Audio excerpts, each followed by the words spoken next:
Close your eyes for a second. Think about the last dream you remember. Was there someone in it? Someone you've never seen before in your life. A face, a voice, a presence that felt completely real. And when you woke up, they were gone. Not because they left, because they never existed. Or did they? Here's the thing that will genuinely mess with your head tonight. Scientists believe your brain cannot create a face from nothing. It is physically, biologically incapable of inventing a human face out of thin air. Every stranger, every mysterious figure, every person you somehow felt deeply connected to, your brain built them. But not from imagination, from memory. Specifically, from faces you have already seen, faces you don't even remember seeing. Think about how many faces you pass in a single day.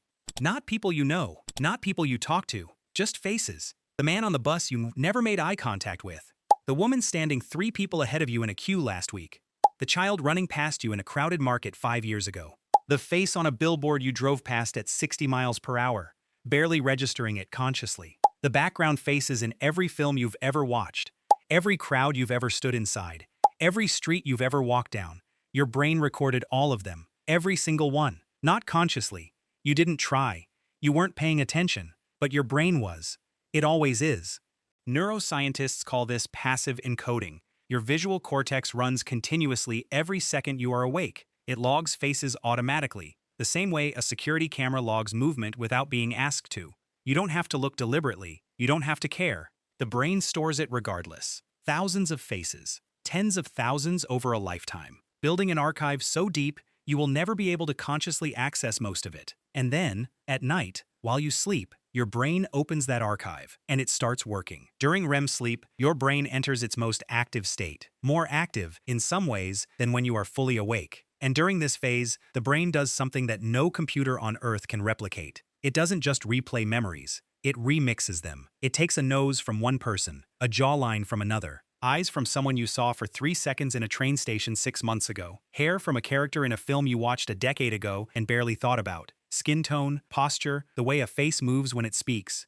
Pulled from fragments across your entire lifetime of passive observation, it stitches all of those fragments together, seamlessly. And suddenly, there is a person standing inside your dream, who you have never met, who does not exist anywhere on this earth, but whose face is assembled entirely from real human beings. This is why dream strangers feel so real. They are real, in parts. Your brain didn't invent them, it assembled them. Like a collage artist working in complete darkness, cutting fragments from 1,000 different photographs, and pressing them together into one coherent, breathing face. A face your conscious mind has never encountered, but your unconscious built from everything it has ever seen. But here is where it gets significantly stranger. The face is only half the story, because dream strangers don't just appear. They speak, they act, they make you feel things. And the feelings are the part nobody talks about enough. You've probably had a dream where a stranger held out their hand to you, and you woke up feeling strangely comforted. Or a stranger stood at the end of a corridor and said nothing, and you woke up with your heart pounding. Or you fell completely in love with someone who had no name, no history, no past,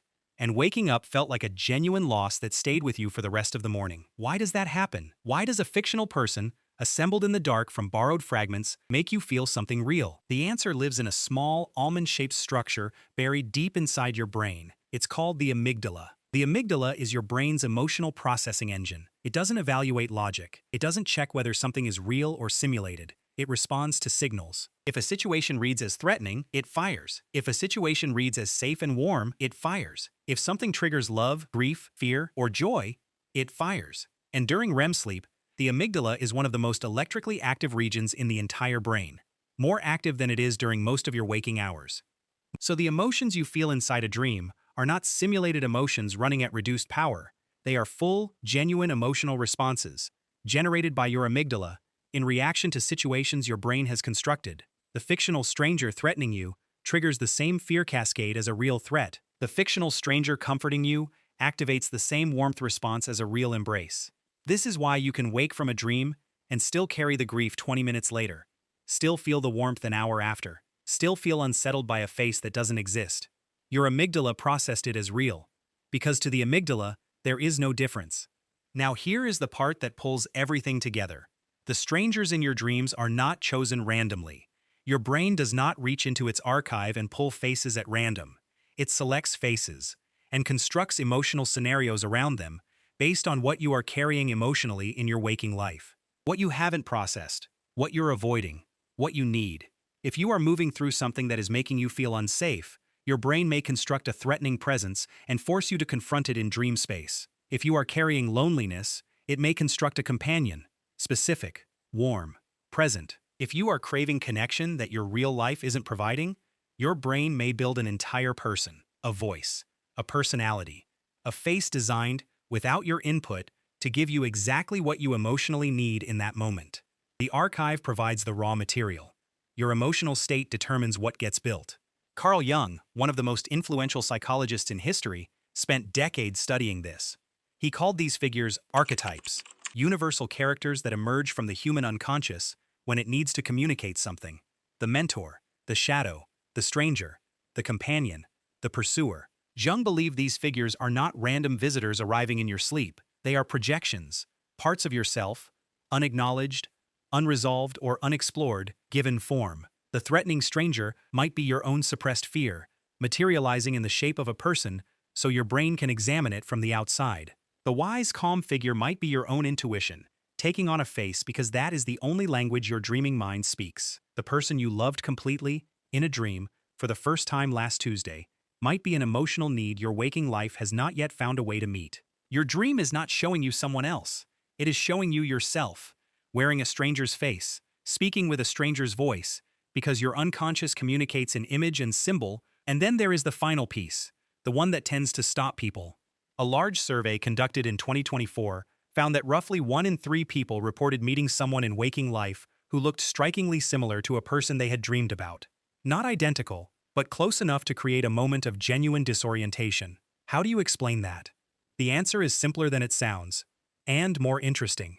Your brain carries a template, not a specific face, a type, a composite of all the faces that have mattered to you emotionally, built from attachment patterns, from the faces of people who made you feel safe, or seen, or understood across your entire lifetime.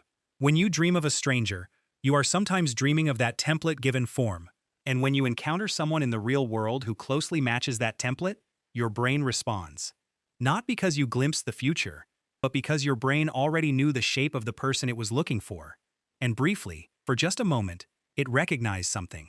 So the next time you wake up from a dream about someone you've never met, someone whose face you can't quite hold in your mind before it dissolves, know what actually happened.